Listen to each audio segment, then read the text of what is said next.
నాకు తనకి ఏదైనా ఫాదర్ అండ్ డాటర్ బేసిక్గా చూసుకుంటే, సో ఆ హ్యుమానిటీ బేసిస్ ప్రణయ్ని చంపారు అన్న కోపం తప్ప నాకు పర్సనల్గా ఇంకా వేరే ఏం ఇష్యూస్ లేవు. కాబట్టి చనిపోయిన వాళ్ళకి రెస్పెక్ట్ ఇవ్వాలి. చూడడానికి నేను వెళ్ళాను, బట్ వాళ్ళు ఎలా చేయలేదు. నిన్న మీరు మీ తండ్రి చనిపోయారని తెలిసాక పశ్చాత్తాపం చనిపోయారని ఒక మాట మాట్లాడతారు, దాంతో వాళ్ళు బాగా హట్ అయ్యారు. అది వాళ్ళు మీకు చెప్పారా? చెప్పలేదు. ఎవరు చెప్పారు? వాళ్ళు తప్పించుకోవడానికి చాలా చెప్తారు. ఇప్పుడు నేను కూడా అంటే వాళ్ళ పాయింట్ ఆఫ్ వ్యూ ఏంటో మీకు తెలియదు కదా. పశ్చాత్తాపంతో చనిపోయారు అని నేను అనుకుంటున్నాను. నా ఒపీనియన్ నేను చెప్పాను. దానికి వాళ్ళు తప్పుపట్టాల్సిన అవసరం అయితే లేదు నాకు తెలిసి. సరే పశ్చాత్తాప పర్లేదేమో, పశ్చాత్తాప పడకుండా వేరే రీజన్స్ ఉన్నాయేమో, వేరే రీజన్స్ వాళ్ళకి తెలుసేమో. వేరే రీజన్స్ ఏమనుకుంటున్నారు మీరు? వేరే రీజన్స్ ఇన్ ద సెన్స్, నిన్న వాళ్ళ ఇంటర్వ్యూ చూశాను. కేసు స్టార్ట్ అయింది, ట్రయల్ స్టార్ట్ అయింది అని కొన్ని టీవీ ఛానల్స్లో రేపే జడ్జిమెంట్ అన్నట్టు ఇచ్చారు. కేసు ఇంకా స్టార్ట్ అవ్వలేదు. 1.5 years నుంచి ఎలా ఉందో ఇప్పుడు అలానే ఉంది. ఇంకా ఛార్జెస్ కూడా ఫ్రేమ్ చేయలేదు. ఛార్జెస్ ఫ్రేమ్ చేస్తామని వాళ్ళు అడుగుతుంటే ఒక 2-3 weeks నుంచి పోస్ట్పోన్ చేసుకుంటూ వస్తున్నారు డేట్స్ తీసుకొని. రేపు ఛార్జెస్ ఫ్రేమింగ్ ఉంది, అది కూడా అవుతుందా, వాళ్ళు ఇంకో వాయిదా అడుగుతారనేది మాకు ఐడియా లేదు. కాబట్టి కేసు ట్రయల్ షెడ్యూలే రాలేదు ఇంకా. నాకు తెలిసినంత వరకు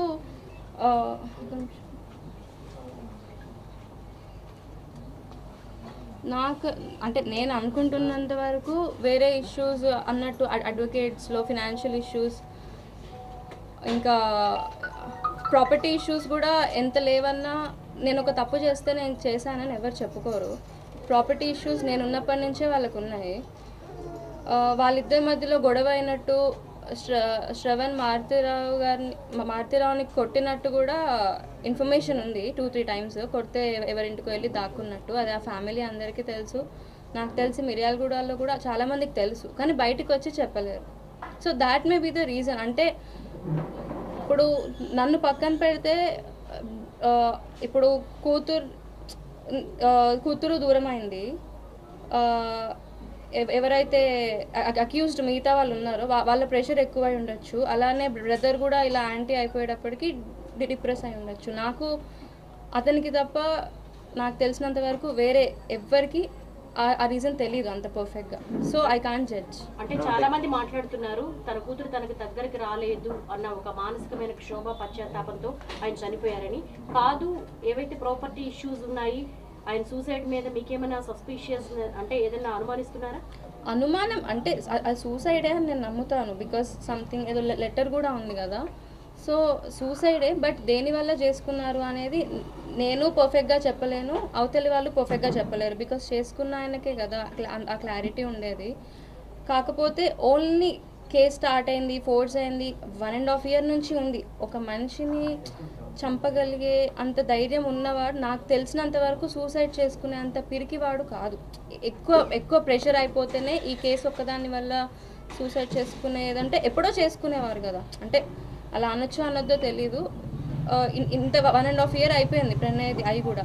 ఇప్పటిదాకా బేర్ చేసిన వాళ్ళు సడన్గా 1 year 6 months జైల్లో ఉండొచ్చారు.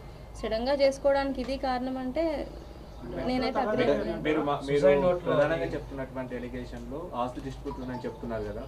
మీ తండ్రి మీతో మాట్లాడడానికి మధ్యవర్తులతో మధ్యలో ప్రయత్నించారు, తల్లి దగ్గరికి మేము చేర్చాలనుకున్నాడు, అది వాస్తవమా? మధ్యలో మీ తండ్రి ఎవరితో మాట్లాడించారు మీతో?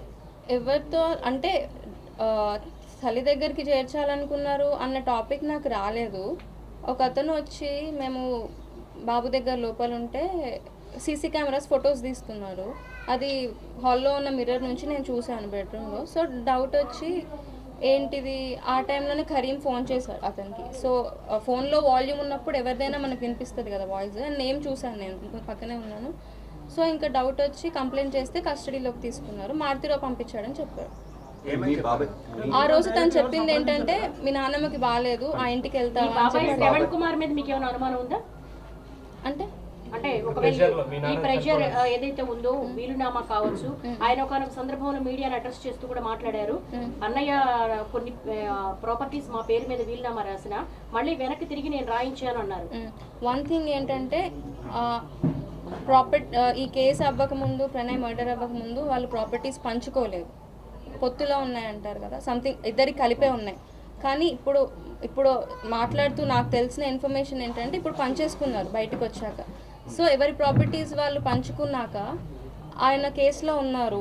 వీలునామాలో ఉంటే ఆస్తి కోసం చేయించాడని ఏమన్నా ఆయన మీద నెగిటివ్ వస్తుందేమో అనుకొని తీపిచ్చుంటాడు తప్ప అంతకుమించి ఏముండదు. ఇప్పుడు మీ మదర్తో మధ్యలో మీరు ఫోన్లో మాట్లాడడం కానీ కలిసేటువంటి ప్రయత్నం ఏమైనా చేశారా? మీ మదర్ మీతో మాట్లాడారు?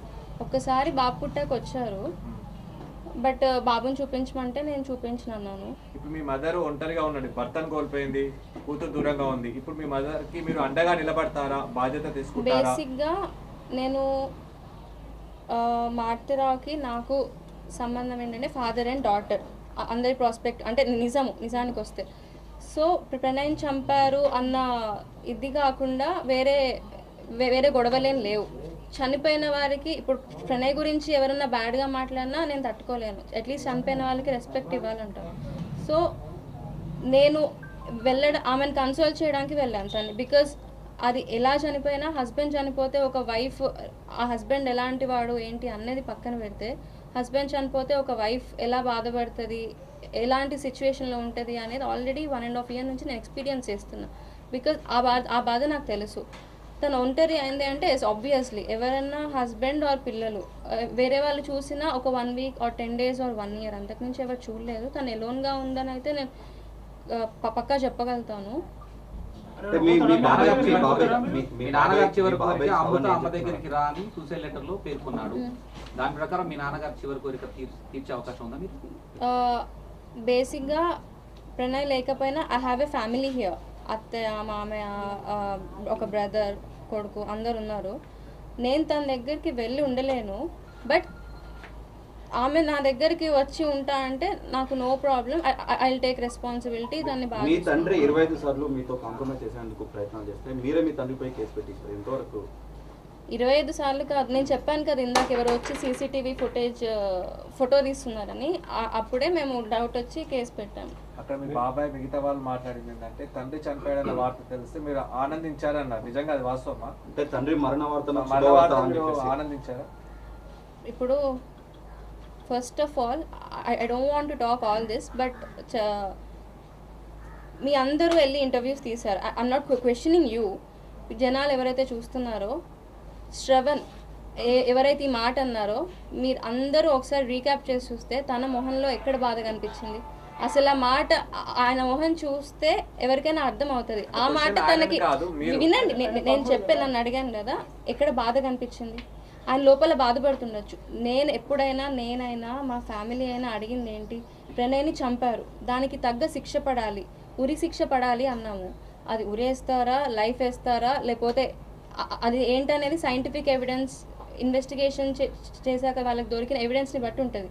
అంతేకాని ఒక మనిషి ఇంకో మనిషిని చంపుకోమని, ఒక మనిషి ఎవరికి వాళ్ళు సూసైడ్ చేసి చావాలి అని ఏ మనిషి కోరుకోరు. మేము అంతే. ఎప్పుడైనా కేసు పరంగా వాళ్ళకి శిక్ష పడాలి అని కోరుకున్నాను తప్ప. మీరేం అడిగారు చెప్పండి. మీ తండ్రి చావుని మీరు ఎగతాళి చేశారన్నది బయటకు వినిపించింది, మీరు ఆ విధంగా మాట్లాడారా? నేను మీడియాతో మాట్లాడింది ఫస్ట్ టైం. ఏమని మాట్లాడారు? ఇప్పుడు మొన్న ఏం మాట్లాడాను?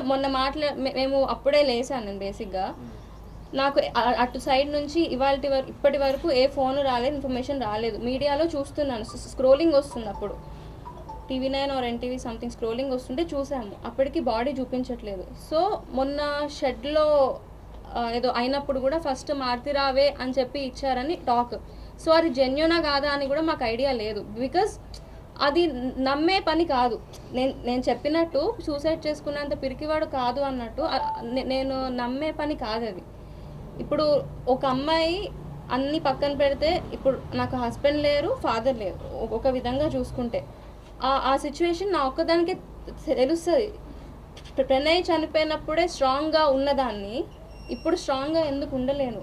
అలా అని బాధ ఆబ్వియస్లీ సూసైడ్ ఎందుకు చేసుకోవాల్సి వచ్చింది అన్న అనిపిస్తుంది, ఎవరికైనా అనిపిస్తుంది. నేను చట్ట ప్రకారం శిక్ష పడాలనుకున్నాను, అలా పడితే అలా ఏ శిక్ష పడ్డా చేసిన దానికి శిక్ష పడ్డది అనుకునే వాళ్ళం. కానీ సూసైడ్ అనేది ఇట్స్ నాట్ యాక్సెప్టబుల్. అంటే అమృత, ఇప్పుడు మీరు ఇప్పుడే మాట్లాడారు, మీ పాయింట్ ని బేస్ చేసుకుంటున్నాను. ఒక అమ్మాయి జీవితంలో తండ్రి, భర్త, ఆ తర్వాత కొడుకు, ముగ్గురు మగవాళ్ళు ప్రభావితం చేస్తారు. సో ఒక తండ్రిని కక్షలు ఎవరైతే ఉన్నాయో అవన్నీ కూడా వీడిపోయాయి. ఇప్పుడు మీ అమ్మగారికి యాజ్ ఏ డాటర్గా మోరల్ సపోర్ట్ ఇవ్వడానికి మీరు సిద్ధంగా ఉన్నారా? బేసికలీ ఇప్పటి వరకు కేసు నడుస్తుంది, ఇంకా అయిపోలేదు. సో కేసు పరంగా మేము విక్టిమ్స్ అయితే వాళ్ళు అక్యూజ్డ్ కాబట్టి నేను ఆమెతో మాట్లాడడం జరగలేదు. నేను నా హస్బెండ్ సైడ్ ఎలా అయితే చనిపోయాను, న్యాయం జరగాలి అని ఉన్నానో తను కూడా ఆమె హస్బెండ్ సైడ్ ఉంది. సో నేను మాట్లాడలేదు. ఇప్పుడు అలోన్ అయిపోయారు. నేనైనా నాకు వీళ్ళు నన్ను అర్థం చేసుకున్నారు, నాతో ఉన్నారు కాబట్టి I have a family now. Alone అయిపోయారు. ఆబ్వియస్లీ తనకి అండగా అంటారా ఏదైనా అంటారా, తన రెస్పాన్సిబిలిటీ. నేనైతే వెళ్ళలేను, తను వస్తే మాత్రం I happily take that responsibility. మీ బాబాయ్ ఏం చెప్తున్నారంటే కేసుకు తల్లి బిడ్డలకు సంబంధం లేదు, మారుతిరావు చివరి కోరిక మేరకు ఒకవేళ అమృత తల్లి దగ్గరకు వస్తారంటే మేము ఎవరం కూడా కుటుంబంలో అభ్యంతరాలు పెట్టమంటున్నాం. మీరు వెళ్ళే పరిస్థితి ఏమన్నా? ఇప్పుడు తల్లి దగ్గరికి పక్కన పెట్టండి, ఇప్పుడు వెళ్ళాను, ఆపింది వాళ్ళే, వాళ్ళ బంధువులు ఆపారని చెప్తున్నారు. నేను గట్టిగా విన్నాను వాయిస్. మమ్మల్ని నెట్టేసింది కూడా శ్రవణ్ వాళ్ళ కూతురే. ఆయన వాయిస్ విన్నాను, ముట్టుకొని ఇవ్వద్దు అని. అక్కడ అందరు మారుతిరావు గారిని వెళ్ళారు, మీ ఫాదర్ వెళ్ళారా? ఫాదర్ అనే వెళ్ళాను. ఆయన రాసిన లెటర్ మీకు తెలుసు, టీవీలో కనిపించింది. ఆయన ఏదో రాశారని ఎగతాళిగా మాట్లాడారు. ఇప్పుడు ఆయన రాసిన లెటర్ తెలుసు. ఎగతాళిగా నేనేం మాట్లాడలేదు. ఆయన రాసిన లెటర్ తన కూతురు చివరి కోరిక మేరకు ఏమన్నా?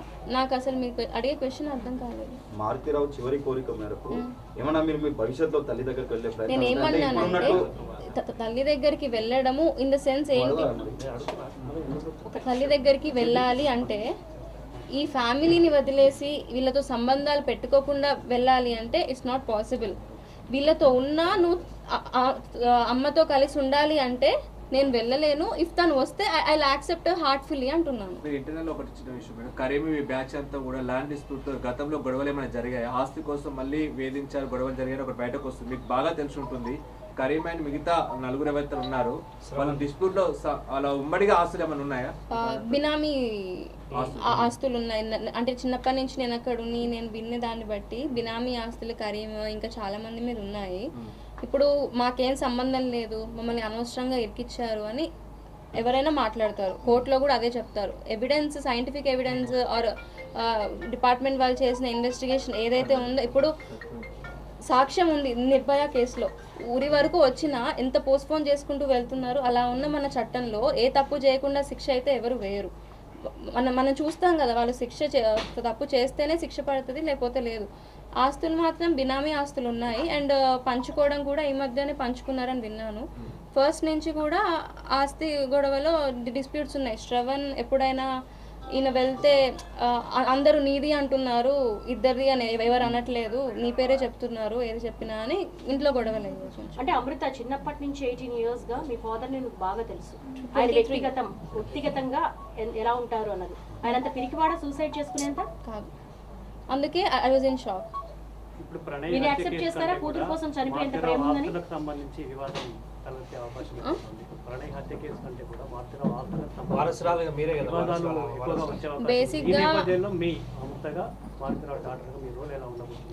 బేసిక్గా ఆస్తి గురించి నాకు అంత ఐడియా లేదు. చిన్నప్పటి నుంచి ఏం ఆస్తులు ఉన్నాయి, ఎక్కడ ఉన్నాయని కూడా నాకు తెలియదు. వాళ్ళ ఇంటి బ్యాక్ సైడ్ ఒకటి ఉంది, అక్కడ రోజ్ గార్డెన్ ఉండేది, అంతవరకే నాకు తెలుసు.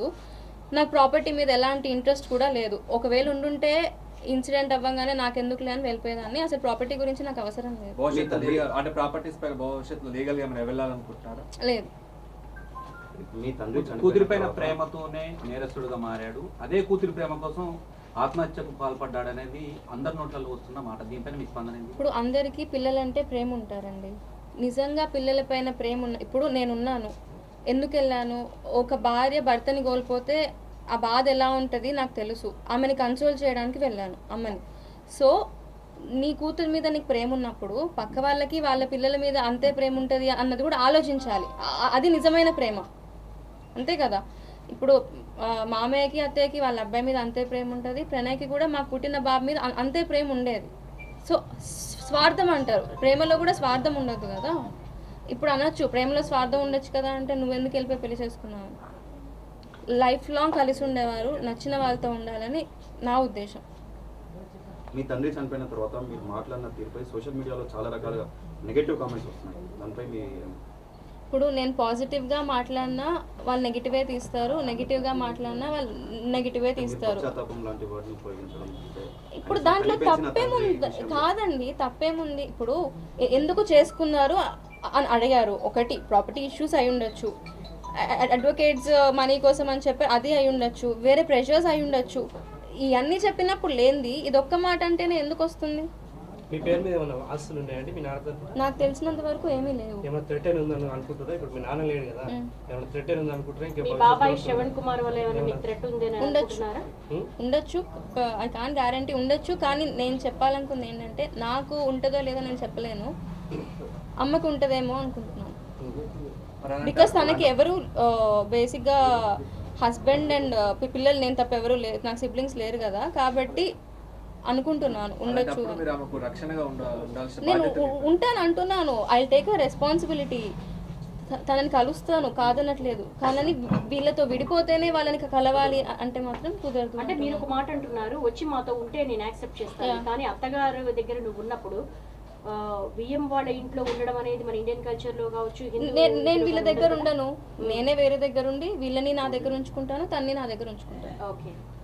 జనరల్గా మీ నాన్న నేచర్ ఏంటండి? మారుతిరావు ప్రణయ హత్యకు సంబంధించి మారుతిరావు ప్లాన్ చేశారా, శ్రవణ్ ప్లాన్ చేశారా? అసలు బేసిక్గా అంటే ఎవరు ప్లాన్ చేశారు అనేది ఐ డోంట్ నో, బికాస్ నేను అక్కడ లేను కాబట్టి. చిన్నప్పటి నుంచి కూడా శ్రవణ్ నాతో ఏం చెప్పేవాడు, నువ్వు వేరే అబ్బాయిని పెళ్లి చేసుకుంటే మీ నాన్న ఆస్తి అంతా నా పేరు మీద రాస్తా అంటున్నాడు అని ఒకటి చెప్పేవాడు, ఇలా బైక్ మీద నార్మల్గా తీసుకెళ్తున్నప్పుడు. అండ్ చాలాసార్లు విన్నాను, నీ కూతురు ఎవరైనా పెళ్లి చేసుకొని వెళ్ళిపోతే నీకు నాకు సంబంధం ఉండదు, నా ఇజ్జత్ పోతుంది, పరువు పోతుంది, నీకు నాకు సంబంధాలు ఉండవు అని రెచ్చగొట్టడం అయితే నాకు తెలుసు. అంటే ఇప్పుడు నేను పక్కన మనకి ఎంతున్నా పక్క నుండి మాట్లాడే వాళ్ళ వల్ల కొంచెం ఎక్కువ అవుతుంది. కాబట్టి చిన్నప్పటి నుంచి ఆయన నీ కూతురు ఇలా చేస్తే నేను ఇచ్చేస్తాను, నేను వచ్చేస్తాను, నీకు ఈ ఫ్యామిలీకి సంబంధాలు ఉండవు, ఏంటి నా పరువు పోతుంది, నా పిల్లల భవిష్యత్తు నాశనం అవుతుంది అని చెప్పి ఉన్నాడు. కాబట్టి ఆబ్వియస్లీ మారుతిరావు చేశారు తప్పు, కానీ శ్రవణ్ బాగా రెచ్చగొట్టే ఉంటాడు అని. అంటే గతంలో కూడా ఏదైతే ఉన్నాయో ప్రాపర్టీ డిస్ప్యూట్స్ పక్కన పెడితే కనుక మీరు ఎప్పుడైనా అబ్జర్వ్ చేశారా, మారుతిరావు మీద శ్రవణ్ కుమార్ డామినేషన్ ఉంటుంది? ఎప్పుడన్నా కాదండి, చిన్నప్పటి నుంచి మారుతిరావు కానీ మారుతిరావు వైఫ్ కానీ నేను కానీ ఆ ఫ్యామిలీ అంతా శ్రవణ్ మాట కిందే ఉంటారు. ఎవరినైనా ఏమైనా అనగలిగే మారుతిరావు మిర్యాల కూడా ఎక్కడన్నా కనుక్కోండి, శ్రవణ్ మాటకి భయపడతాడు. ఎవ్రీవన్ ఇన్ మిర్యాల కూడా నోస్ దాట్. మారుతిరావు హత్యకు మీ బాబాయ్ శ్రవణ్ కుమార్ కారణమై ఉండొచ్చా? బాధ కలిగిస్తుందా, సంతోషం కలిగిస్తుందా అంటే చట్ట ప్రకారం శిక్ష పడితే అది ఏ శిక్ష పడ్డా నేను సంతోషంగా ఉండేదాన్ని. సూసైడ్ చేసుకొని చనిపోవడం బాధగానే ఉంటుంది. ఇప్పుడు మారుతిరావు అంటే ఎవరైనా ఎవరి ప్రాణం వాళ్ళకి తీసుకునే హక్కు లేదు, అలా అని పక్క వాళ్ళ ప్రాణం తీసే హక్కు ఎవరికి లేదు. ఆబ్వియస్లీ రెండింటికి బాధగానే ఉంటుంది. మారుతిరావు ఆత్మహత్యకు మీ శ్రవణ్ కుమార్ బాబాయ్ కారణమై ఉండొచ్చు అనుకుంటున్నారా? ఆయన పెట్టిన ప్రెషర్ కారణమై ఉండొచ్చు. సూసైడ్ నోట్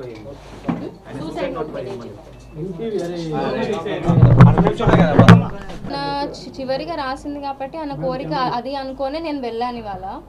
అది నోట్ నేను కూడా చూసాను, ఆయన రైటింగే మీడియా వాళ్ళు చూపించారు. చివరి కోరిక అది, చనిపోయిన వాళ్ళకి రెస్పెక్ట్ ఇవ్వాలి. ఇప్పుడు ఉరి తీసే వాళ్ళకు కూడా నీ చివరి కోరిక ఏంటి అని చెప్పే తీస్తారు ఎవరైనా. సో వెళ్ళాలి అని ఉంది కాబట్టి నేను వెళ్ళాను. అక్కడ వాళ్ళు ఎలా చేయలేదు కాబట్టి నేను నాకు ఐడియా లేదు. ఇప్పటి వరకు వాళ్ళ సైడ్ నుంచి నన్ను ఎవరు కాంటాక్ట్ చేయలేదు, నేను వెళ్తే ఆపేశారు. ఇప్పుడు నా ఇష్టం లేకుండా వాళ్ళేం చేయలేరు, వాళ్ళ ఇష్టం లేకుండా నేనేం చేయలేరు. తను ఒకవేళ అమ్మ నాతో ఉండాలనుకుంటే నాకు కానీ ఏ ప్రాబ్లం లేదు. మీరు అన్నట్టు నేను వీళ్ళతో ఉంటాను, తనతో ఉంటాను.